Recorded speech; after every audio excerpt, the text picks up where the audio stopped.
All right, Coach, you get a 51-point win on the road. As good as the offense was tonight, defense was equally as stellar. It's the fewest points you've allowed on the road since the 1994 season at just 41. How impressed were you with the defensive intensity tonight? I was just impressed with the intensity altogether, and that's one of the things you talk about going on the road. Doesn't matter who you're playing, doesn't matter the record. If you come out flat, it can potentially be a long night for you. And so that's 2 games that we've gone on the road here this semester, and played really hard and had a good intensity. I thought they brought some good energy out of the press.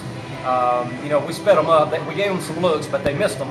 And then on the offensive end, I thought we sputtered a little bit in the first half and, carried a 21-point lead into the half. But then when they came out in the second half, they just started really taking to them. And I think depth plays an issue. They don't have a lot of players. And, obviously we have 12 pretty good players sitting over there. And so I think that really played into our big second half. It was a lot of the bench players in the second half. Ashton Weichel had a huge effort. In her time off the bench, Tori Griffin, Carly Pippin. What's it mean to you as a coach to see those players step up in the second half? I'm glad to see it. You're looking at some guys that haven't played the last 2 games, and so they got in, and we always talk about that window of opportunity. And Weichel came in immediately, started banging threes in. One time she had a turn around, came back down and hit the big 3 and then erased that deal. Of course, she went, hit 4.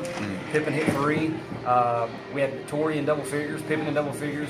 Abby got on the board and played, I thought, pretty well and made some good moves around the basket. So anytime you get a chance, and they got to play the whole 4th and a lot of the 3rd, and those are good basketball players. To sit and not get to play for our team, there's no shame in that, and I realize they're good, and they battle the Navy team every day, and so I think today was accumulation of what I see in practice every day. They sometimes they wear the blue out, and those threes that Pippin and Weichel were hitting, they do it every day, and it was good to see Tori drive in there and play well. So glad they got a lot of minutes, and the guys that get to play a lot got to cheer them on, and that just shows we have 12 really good players and a solid roster.